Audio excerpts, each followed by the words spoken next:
우리 사순절 기간 동안에 영적 도약의 길 하고 있습니다. 첫 번째로 회개, 두 번째로 깨달음, 그리고 오늘 세 번째로 변화 주제가 되겠습니다. 2014년도에 토요 새벽 기도마다 했던 그룹 성경 공부 쭉 다 모으니까 13시간 40분짜리가 나왔습니다. 안 오신 분들은 별로 관심이 없으실 테니까 오신 분들 우리 2014년도 들은 말씀 생각하면서 다시 이렇게 복습해보자 하시는 분들은 나중에 신청하시기 바랍니다. 아이스 브레이크는 길에서 행색이 남루한 사람이 구걸하기 위해서 접근해 오면은 나는 어떻게 반응하는가 하는 부분들 서로 나눠보시면 좋겠습니다. 사람마다 조금씩 다를 것입니다. 마가복음에서 소개되는 마지막 치유 기적 사건인데요. 이례적으로 치유받은 사람 이름도 거명됩니다. 말씀과 나눠 보시겠습니다. 여리고의 눈먼 거지 바디메오는 예수님께 자비로운 치유를 간청하지요. 디메오의 아들인 눈먼 거지 바디메오, 이름 그대로입니다.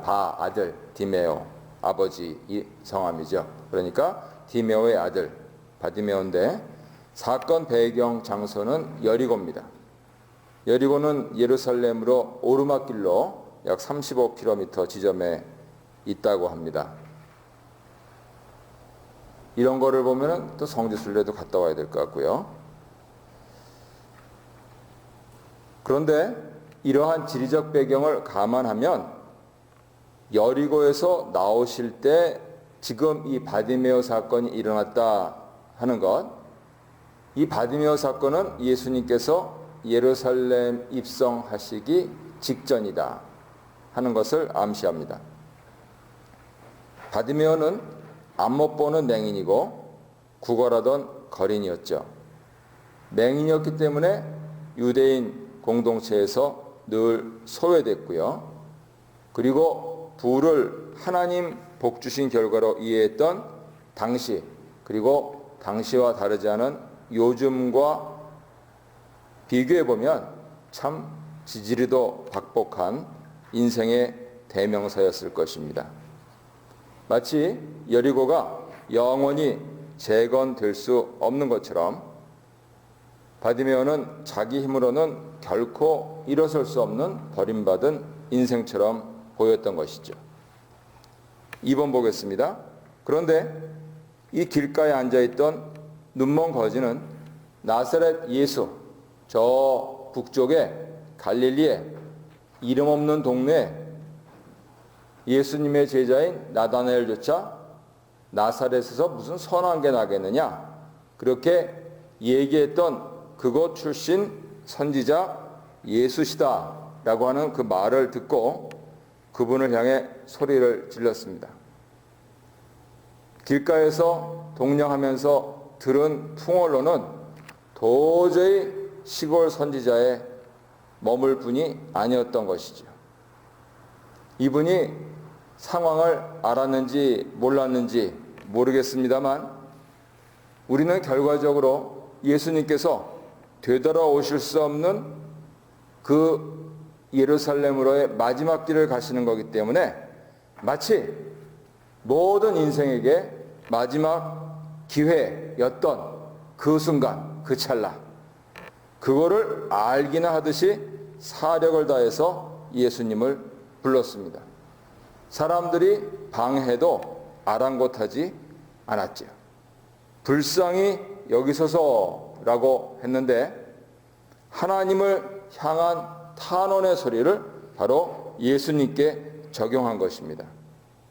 더욱더 놀라운 것은 나사렛 예수시다 하는 그 말을 듣고 바디메오가 주님을 다윗의 자손이라고 불러서 마가복음에서 처음 이 칭호가 등장하고 있는데 이 다윗의 자손이라고 하는 영예로운 칭호를 예수님께 적용하고 있는 것이죠.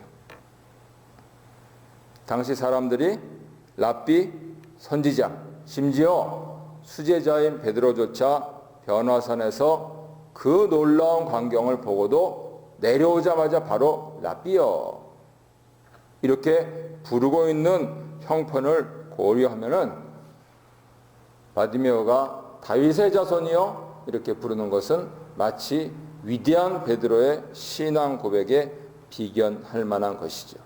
예수님을 이스라엘의 목자라고, 치유하시는 목자라고 부르고 있는 것입니다. 이처럼 그는 눈먼 거린이었지만 영적인 귀와 눈은 밝았던 것이죠. 나눔 1번 보겠습니다. 요즘 내 영화는 어떻습니까? 영적인 가청, 시청 범위를 방해하는 것은 무엇입니까? 제가 우리 교회 자랑스러운 것은 아이들 교육을 위해서라도 우리 교회에서는 TV를 시청하지 않는 겁니다. 그건 수신료도 비싸고 볼 것도 별로 없고 영화 볼 때나 TV 좀 쓰면 되는 거고, 참 그래서 십수년 이렇게 해오면서 우리 자녀들이 잘 자라고 있는 모습을 감사를 하죠. 사실은 이게 유대인들부터 시작해가지고 옛날부터 전통적으로 신앙 가정은 바보 상자는 드리지 않기 때문에 그렇습니다. 엄마 아빠들이 또 너무 드라마에 빠져 있는 것도 보기가 안 좋고요. 혹시 재밌는 거 보시면 애들 몰래 부부끼리 숨어서 보세요. 이렇게 애들한테까지 그러면 내가 좀 늘어져 있는 것처럼 보이잖아요. 그러니까 영적인 가청, 시청 범위를 방해하지 않도록, 더구나 우리 자녀들이 이제 비전엑스 갔다 왔으니까 산에서 받은 그 은혜 집에서 쏟지 않도록, 다 경험담입니다. 산에서 은혜 받고 내려면 집에서 꼭 쏟더라고요. 그래서 그렇게 하지 아니하도록 우리 부모들이 우리 아이들의 영적인 가청, 시청 범위 잘 보호를 해 주어야 되겠습니다. 어제 성경 공부하면서 요즘 우리에게 다시금 하나님을 경험하는 삶이 필요한 시점이구나 하는 생각을 했습니다. 2010년, 11년 했던 것 다음 주까지 준비해 드릴 테니까 혹시 못 들으시고 참여 못하신 분은 나중에 또 신청하셔서 참고하시기 바랍니다. 우연히 켰는데 제일 처음에 큰 게 우리 석권사님 대패기도 하시는 게 탁 나오더라고요. 그래서 옛날에 우리 수요예배 때는 이렇게 했었지. 그래서 하나를 더 트니까 우리 오경희 집사님 소리가 들리더라고요. 처음에는 못 알아들었어요. 누구지 이분이? 그런 거 듣는 것도 옛날 테이프 듣는 재미가 있습니다. 그래서 전체적으로 하나님을 경험하는 삶, 혼자 자료도 다 있으니까 복습하시면서 묵상이 고착이 되면 또 이렇게 하나님 경험하는 삶, 우리 교회에서 이미 했던 부분들 그렇게 다시 복습하면서 은혜를 재충전하시기 바랍니다. 2번 보겠습니다. 치유를 통해서 길가에 있던 그가 길 위 사람으로 변화됩니다. 사람들은 그를 홀대했지만 예수님은 후대하셨습니다. 그리고 중요한 사실은 예수님이 우리를 후대하시면 주위 사람들도 변합니다. 예수님의 부름에 그는 재산의 전부인 겉옷을 내버리고 예수님께 달려왔습니다. 예수님은 모든 것을 버리고 달려온 그에게 소원을 물으셨죠. 바디메오는 간단 명료하게 대답했습니다. 보기를 원합니다. 이 아침에 우리가 이 비를 뚫고 교회 아침 기도회에 나왔는데 주님께서 무엇을 하여 주기를 원하느냐 이렇게 질문하실 때 우리가 분명히 대답할 말이 있어야죠. 그래서 이 기도 시간에는 내 생각, 이렇게 잡다한 내 생각을 하나로 모으고 집중시키는 그 일을, 그래서 그런 의미에서 기도는 듣는 것입니다. 하나님 말씀을 듣고 빗소리도 듣고 음악소리도 듣고 저 건물 뒤에 찻소리도 듣고 이 모든 삼라만상을 주관하시는 하나님의 그 세미한 음성을 듣고 우리가 우리 자신을 하나님 앞에서 추스리는 것이죠. 단순 솔직 거침없는 그의 간청에 예수님은 그를 고쳐주셨고, 그가 고침받은 것은 단지 육적인 치유를 넘어서 영적인 치유까지 갖고 왔던 것입니다. 2번 보겠습니다. 치유를 받아서 밝아진 그는 길에서 예수님을 따르죠. 그의 보게됨은 예수 따름으로 이어졌습니다. 예수님은 가라 말씀하셨는데 보게된 바디메오는 즉시 길에서 예수님을 쫓았습니다. 그가 예수님과 더불어서 이제 예수님 생의 마지막 길, 예루살렘 길에 동행했다 하는 것이죠. 이렇게 마가복음은 사도 베드로가 제자인 마가에게 구술해서 우리에게 전해진 성경인데요.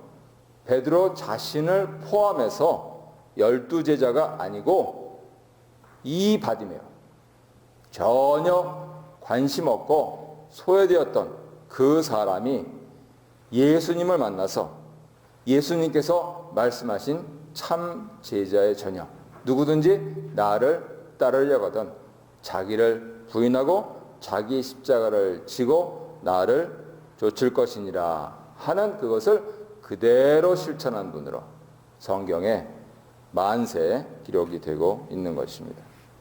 나는 2번 보겠습니다.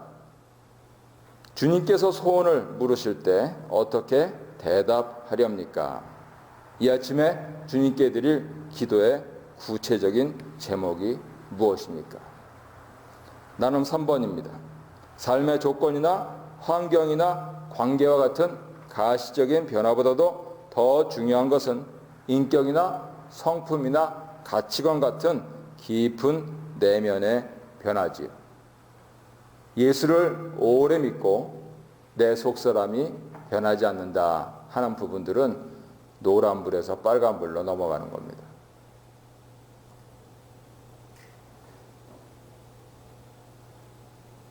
맹자는 40에 부동심이라 했고요.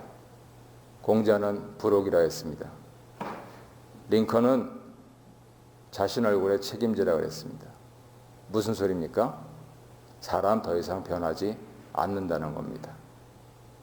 이 자리에 계신 분들, 우리 승윤 형제 가정만 빼면 다 40 넘으신 것 같은데, 그런데 중요한 점은 그때 내 가치관이 내 신앙의 가치관으로 변화되고 있어야 된다. 끊임없이 변화되어야 한다 하는 그 사실입니다.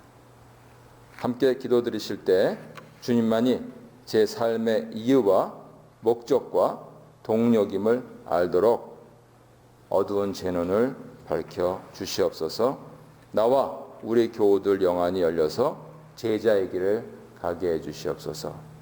보험처럼 교회 다니지 말고 진정으로 진심으로 진리를 추구하면서 예수님 제자 되어 예수 따르미가 되게 하여 주시옵소서. 잠깐 기도하면서 우리 개인 기도로 같이 넘어가도록 하겠습니다.